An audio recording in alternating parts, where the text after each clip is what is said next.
Daily Wire says the Everything Store appears to have a double standard when it comes to gender identity content.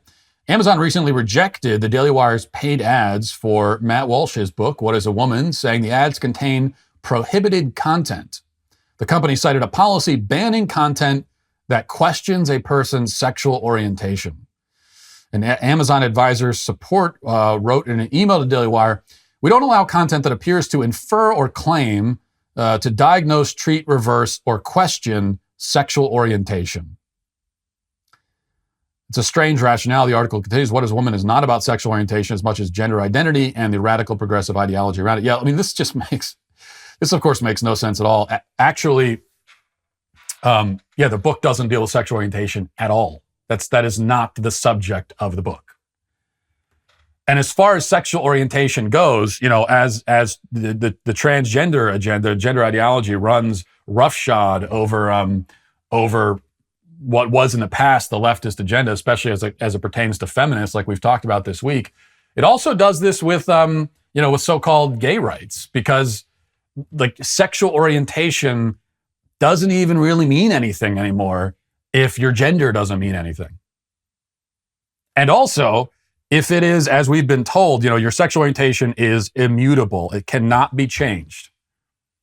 This has always been, or at least when I say always, for the last, couple of decades anyway, on the left, this has been one of the number one most sacrosanct creeds, that your sexual orientation is set in stone, you're born with it, and it can never change. Well, if that's the case, then you can also, it's also impossible to change your gender. Because if you can change your gender, that means that you can change your sexual orientation. If you're a gay man attracted to men, because that means you're a gay man, and then you become a woman and you're still attracted to men, well, that means your sexual orientation has changed. So that's just yet another inherent contradiction created by gender ideology. But what is Amazon doing here?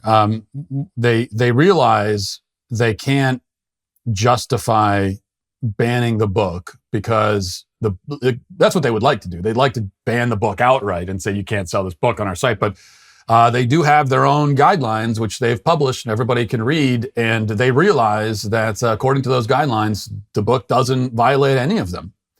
Now, of course, it doesn't make sense that if the book is so hateful and violates policies, and so you can ban advertising, but according to your own guidelines, you can't just ban the book outright. Like if it violates the standards for advertising, then you'd think it also violates the standards for being sold on the site at all. So that doesn't make a lot of sense. But I think this is just kind of the compromise Amazon has come up with, especially to appease their own woke employees who infamously have been, literally crying about the books that I've published on their site. Amazon realizes that they can suppress and censor the book in certain ways without drawing a lot of backlash and negative publicity. So they're going as far as they can without making it into a story. And they realize that censoring the ads, for whatever reason, isn't a story. Banning the book outright is a story. And so that's what they're doing. That's the compromise they've come up with.